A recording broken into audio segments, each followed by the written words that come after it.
Hi guys.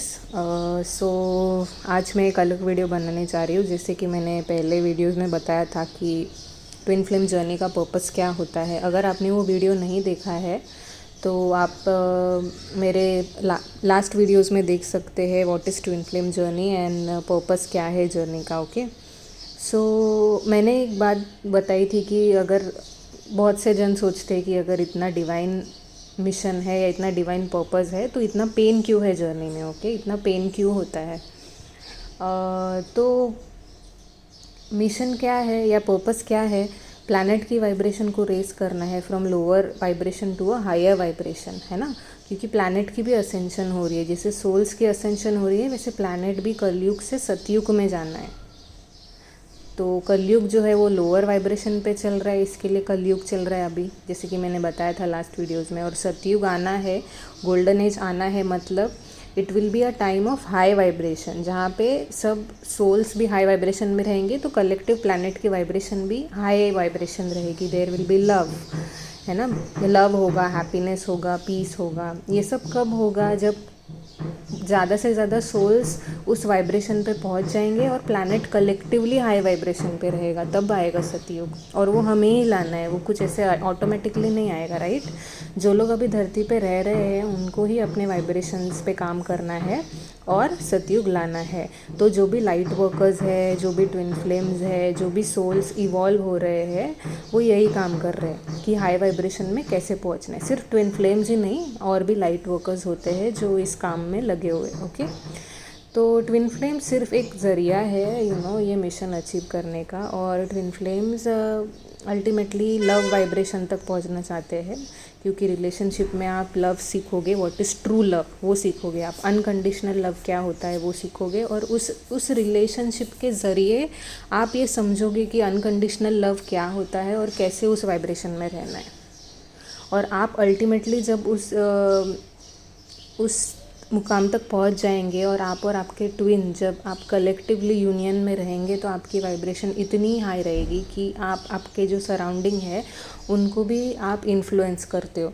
तो ऐसे जब सब ट्विन्स यूनियन में आ जाएंगे तो सब जो कलेक्टिव प्लैनेट की वाइब्रेशन है, अपने अपने जहाँ पे भी उनका लोकेशन है, जो भी ग्रिड पॉइंट्स है, वहाँ पे एक एक काम स्टार्ट होगा। बिकॉज एक हाई वाइब्रेशन हाई वाइब्रेशन आना हर जगह स्टार्ट होगा, उनकी वाइब्रेशन ही लोगों को इन्फ्लुएंस करेंगी। So this is how the planet will shift from कलयुग टू सतयुग। ठीक है, अब ये सब करने के लिए आपको आपका ज़रिया क्या है, मतलब आपका पर्पस ये लाइफ में क्या है। अगर आप ट्विन फ्लेम जर्नी पे हो तो ये जर्नी जैसे जैसे आप कंप्लीट करोगे, इवेंचुअली आप ये जर्नी पे हो, यही आपका पर्पस है कि ये जर्नी को समझना और अपने आप पे काम करना। सबसे इम्पॉर्टेंट है खुद पे काम करना, लेकिन बहुत सारे जन यूनियन कैसे लाना है उस पे फोकस करते हैं। ठीक है, जब तक आप अपने आप पे काम नहीं करोगे यूनियन नहीं आने वाला है। जर्नी का फॉर्मेट ही वैसा है। या अगर आपने फिज़िक्स पढ़ा है तो आप एनर्जीज अगर समझते हो तो अगर दो अपोजिट एनर्जी है तो मैग्नेट तभी एक्ट करेगा जब साउथ पोल नॉर्थ पोल रहेगा, तो ही मैग्नेट अट्रैक्ट होगा। साउथ पोल के मैग्नेट एक दूसरे की तरफ नहीं अट्रैक्ट होंगे, राइट। तो आपका जो ट्विन फ्लेम है वो आप ही की सोल है, ठीक है। और आप ड्यूअल एनर्जीज़ में है फ़िलहाल।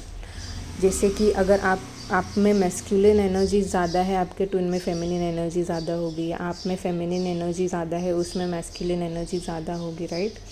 तो आप अभी बैलेंसिंग का काम कर रहे हो। जैसे आप अपने आप को हील करोगे, आप अपने आप को बैलेंस करना स्टार्ट करोगे। आप में भी फेमिनिन और मैस्कुलिन एनर्जीज़ बैलेंस होनी चाहिए। हर किसी में ये दो एनर्जीज़ होते हैं, बट किसी में कम ज़्यादा होते हैं, किसी में वो वुंडेड होते हैं। तो ये इन एनर्जीज़ को हमें हील करना है। जब हम खुद को उस लेवल तक लेके जाएंगे, जब आप उस हाई वाइब्रेशन में पहुंच जाएंगे, आप बैलेंस्ड रहेंगे, तो आप एक एनर्जी रेडिएट करेंगे और वो एनर्जी से ऑटोमेटिकली आपका ट्विन अट्रैक्ट होगा। आपको फिज़िकली कुछ भी करने की ज़रूरत नहीं है, वैसे कुछ यूनियन होने ही नहीं वाला है। जो आप कर रहे हो अभी, चेजिंग, मैसेजिंग, ये सब मैनिपुलेशन जो है, ये जो 3D रिलेशनशिप्स है उनमें वर्क होता है। But twin flame relationship is not a regular relationship, it is a spiritual relationship. और स्पिरिचुअल या एनर्जी प्रिंसिपल से ही ये वर्क होगा। तो फ्रस्ट्रेशन और पेन इसके लिए है क्योंकि आप अभी 3D रिलेशनशिप्स के जो पैतरे हैं वो आजमा रहे हो in twin flame relationship which is a spiritual relationship. और उस पर अगर आपको काम करना है तो आपको स्पिरिचुअलिटी समझना होगा, आपको एनर्जी प्रिंसिपल समझने पड़ेंगे, आपको समझना होगा कि ट्विन फ्लेम्स क्या है और हमें करना क्या है वो समझना होगा। तो मेरा पर्पज़ यही है कि मैं आपको ये सब समझाऊँ, क्योंकि मैंने भी काफ़ी टाइम वेस्ट किया ये सब चीज़ों में, जैसे कि चेजिंग एंड ऑल। ठीक है, और ठीक है, it is part of learning, हम लेसन सीखते हैं और मिस्टेक से ही सीखते हैं, so it is okay. But जब आपको ऐसे गाइडेंस मिल रही है या आप जब एक चीज़ अपना पैटर्न ऑब्जर्व कर रहे हो तो बहुत इम्पॉर्टेंट है ये समझना कि इससे बाहर कैसे आ सकते हैं, है ना। Focus all your energy on solution and not the problem. Okay, तो पेन इसके लिए ही होता है क्योंकि हम जो रेगुलर रिलेशनशिप की तरह इसको देख रहे हैं, ये ऐसे वर्क नहीं होगा। आपको एनर्जी और वाइब्रेशन समझना होगा, तभी आप ये रिलेशनशिप पे काम करना एक्चुअल में स्टार्ट कर सकते हो। ठीक है, अभी पर्पस पे आते हैं। जैसे मैंने पहले वीडियोज़ में बताया था कि ट्विन फ्लेम्स का पर्पस है जो प्लैनेट की वाइब्रेशन है वो रेस करना। अब क्या होता है, मैंने साइंस वाले वीडियो में बताया था, sign whether you are a twin flame और नॉट।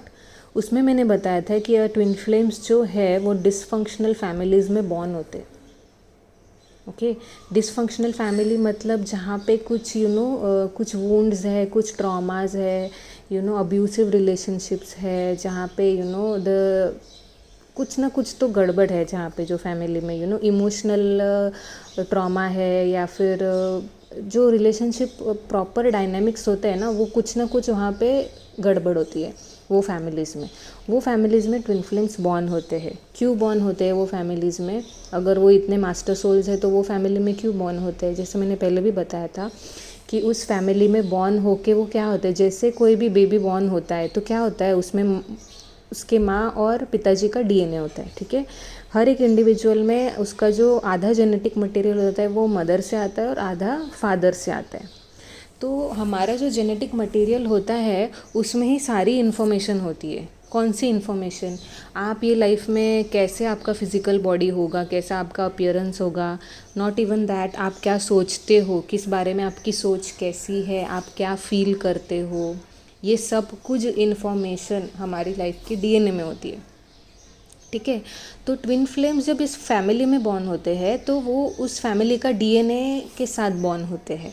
ठीक है, तो फैमिली के जो पैटर्न्स है, जो एंसेस्टर्स के पैटर्न्स है, वो उन तरह से एक्ट करने लग जाते हैं, या वो सबको वो जीते हैं अपनी लाइफ में, जैसे उनके एंसेस्टर्स जिए हैं या जैसे उनके मदर एंड फादर जिए हैं, जैसे रिलेशनशिप्स को वो समझते हैं, जैसे वो रिएक्ट करते हैं, या जैसे वो बिहेव करते हैं, या जैसे सोच रखते हैं, ये सब उनके एक जो एंसेस्टर लाइन है उस अकॉर्डिंगली वो उनके लाइफ में सब घटनाएं घटित होती है, उनकी सोच उस प्रकार की होती है। अब है तो वो मास्टर सोल्स, बट बचपन से अगर वो उस डीएनए के साथ बॉर्न होते हैं इस फिज़िकल बॉडी में, तो कुछ उनको ना वो उनका सोल और उनका फिज़िकल बॉडी वो कहीं ना कहीं वो समझ ही नहीं पाते कि मैं ये ऐसे क्यों सोच रहा हूँ, या अपने सराउंडिंग्स में भी जब वो चाइल्डहुड में स्पेशली वो समझ ही नहीं पाते कि ये ऐसे क्या है, ये तो गलत है, ये ऐसे क्यों सोच रहे हैं, ऐसे सोचना चाहिए, वैसे सोचना चाहिए। वो एडजस्ट ही नहीं हो पाते हैं with that kind of a mentality, जहाँ पे भी वो जन्म लेते हैं, और सराउंडिंग्स, उनके रिलेटिव्स, उनकी सोच, वो सब उन्हें कहीं ना कहीं खटकता है।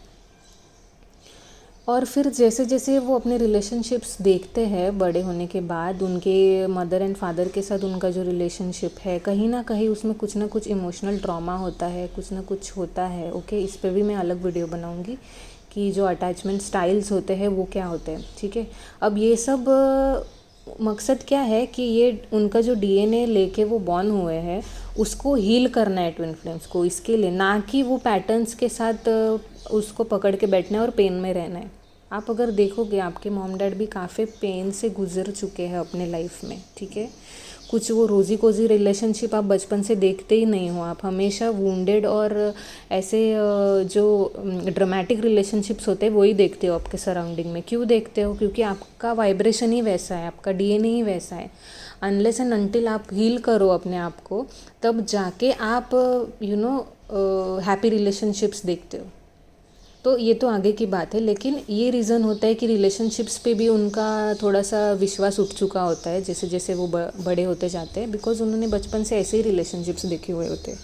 रीज़न ये है कि उनका डीएनए, उनका काम क्या है? उनका काम है वो डीएनए को हील करना। और जैसे आपकी अवेकनिंग होती है, आप स्टार्ट करते हो ये सब जानना कि ये क्या है, मैं ऐसे रिलेशनशिप्स में क्यों हूँ, मैं ऐसे ही लोगों को अट्रैक्ट क्यों कर रही हूँ बार बार, या मेरे मॉम एंड डैड का ऐसा रिलेशनशिप क्यों था, झगड़े ये वो, किसी किसी के पेरेंट्स का तो डिवोर्स भी होता है, देयर इज़ अबैंडनमेंट, बहुत कुछ ट्रॉमेटिक रिलेशनशिप्स देख चुके होते हैं। और जब खुद के साथ भी ऐसे चीज़ें होती है तो वो सोचना चालू करते हैं कि ये सब क्या है। अल्टीमेटली जब अवेकनिंग स्टार्ट होती है या आप अपने ट्विन से मिलते हो तो बहुत सारी चीज़ें आपके सामने आती है, बहुत सारी चीज़ें कि आप कौन सा गलत व्यवहार कर रहे हो, मतलब क्या गलती कर रहे हो आप, ये सब आपको दिखाया जाता है आपके ट्विन के ज़रिए, बिकॉज़ वो आप ही की सोल है। ये बहुत इम्पॉर्टेंट है समझना कि आपका ट्विन फ्लेम जो है वो आपकी ही सोल है, वो आप ही है।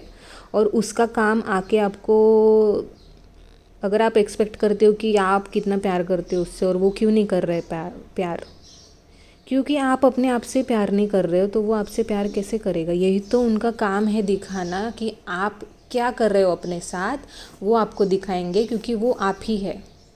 अगर वो आपसे दूर भाग रहे, इसका मतलब आप खुद से दूर भाग रहे हो, आप सेल्फ लव नहीं कर रहे हो, आप उन पे ही फोकस कर रहे हो। और वो ये आपको जताना चाह रहे हैं कि पूरी लाइफ में आपने यही किया है, बाहर फोकस करो, इधर देखो उधर देखो, इसको देखो उसको देखो, इसको हील करो, अरे इसको समझाओ उसको समझाओ, अरे मैं क्या करूँ कि वो इंसान खुश हो जाए, मैं क्या करूँ कि मॉम खुश हो जाए, मैं क्या करूँ कि मेरा पार्टनर खुश हो जाए, है ना। तो आपका ट्विन आपको आपके पैटर्न्स दिखाता है कि देखो तुम क्या कर रही हो, मेरे पे ही फोकस कर रही हो, आप इतना चेस करते हो, आपको समझ में आता है ये मैं क्या रही हूँ, मैं इसको इतना क्यों मैं चेस कर रही हूँ। तो आपका ट्विन आपको दिखा रहा है, वो भाग रहा है, मतलब आपको उधर ही समझना चाहिए कि आप खुद से भाग रहे हो। तो आपको ये दिखा रहा है कि आप खुद पे फोकस करो। अगर उसने ब्लॉक किया है कहीं ना कहीं, तो वो ये दिखाना चाहता है कि आप अपने आप को ब्लॉक कर रहे हो, आप अपनी लाइफ ब्लॉक कर रहे हो। वो इसके लिए ये सब करते हैं कि आप खुद के साथ थोड़ा टाइम स्पेंड करो, थोड़ा सा सेल्फ लव करो। और आप अगर ऐसे ही ज़िंदगी भर आपने वही किया है, आप दूसरों के पीछे भागे हो, दूसरों को प्लीज़ करने में लगे हुए थे, तो आपका ट्विन जब सेपरेशन होता है तो आपको एक चांस मिलता है कि आप खुद के साथ बैठ के अपने आप को समझो, अपने पैटर्न्स को समझो और सेल्फ लव पे ध्यान दो। This is the only purpose of separation. Pain पे फोकस मत कीजिए, कुछ भी करके अपने ट्विन का अटेंशन मत सीख कीजिए। वो आपकी हेल्प ही कर रहे हैं, वो आपको रियलाइज़ कराना चाहते हैं कि आप क्या कर रहे हो, आपको आपका बेस्ट वर्जन बनना है। यही पर्पज़ है आपका ट्विन का आपके लाइफ में आने का। आप उसको क्यों कोस रहे हो? वो आपकी हेल्प कर रहे हैं, आपका सोल कॉन्ट्रैक्ट ही वैसा है, ठीक है। आप अपने आप पे ध्यान दो। पेन में इसके लिए हो आप, क्योंकि आप अभी जान ही नहीं पा रहे हो कि आपका ट्विन आपके लाइफ में क्यों आया है और वो आपको क्या दिखा रहा है, ठीक है। तो अगर वो किसी और रिलेशनशिप में है या वो आपको इग्नोर कर रहा है या आपकी बात नहीं हो रही है, इसका मतलब आप खुद पे काम नहीं कर रहे हो।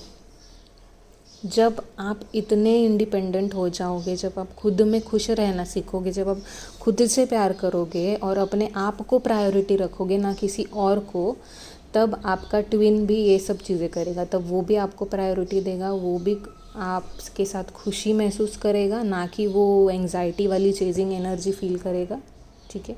आपका ट्विन आपको आपसे बेहतर जानता है क्योंकि वो आप ही की सोल है।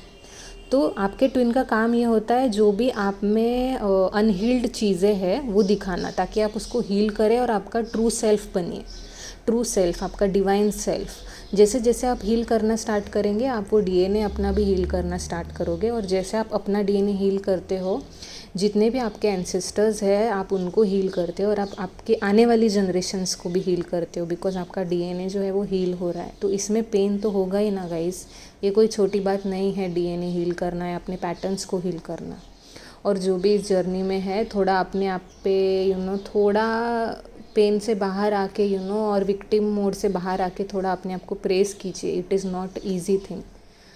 सो बहुत इम्पॉर्टेंट है खुद को थोड़ा सा केयर करना, खुद को रिलैक्स करना और थोड़ा सा प्यार देना, बहुत सारा प्यार देना, बिकॉज़ आप बहुत थके हो, मुझे पता है, बहुत पेन में हो। बिकॉज़ ये कोई इजी चीज़ नहीं है, ये फिज़िकली आपको कोई देख के जान नहीं सकता है, पर आप सेल लेवल पे, सेल्यूलर लेवल पे या डीएनए लेवल पे मुझे पता है आप बहुत काम कर रहे हो। It is not easy. और ये काम अगर आपको स्मूथली आगे ले जाना है तो आपको एक ही चीज़ है, that is self love and being in higher vibration. अपने पैटर्न्स को इम्प्रूव करना, दैट्स इट। ना कि अपने ट्विन के पैटर्न्स पे ध्यान देना या किसी और के पैटर्न्स पे ध्यान देना, ठीक है। सो जब आप खुद फुल रिस्पॉन्सिबिलिटी लोगे अपने आप की कि किसी चीज़ पर डिपेंडेंट नहीं रहना है खुश रहने के लिए या प्यार पाने के लिए, खुद से इतना प्यार करो और बिना मतलब के खुश रहना सीखो, अपने आप हायर वाइब्रेशंस में चले जाओगे और अपने आप आपके पैटर्न्स जो है वो हील करोगे, ठीक है।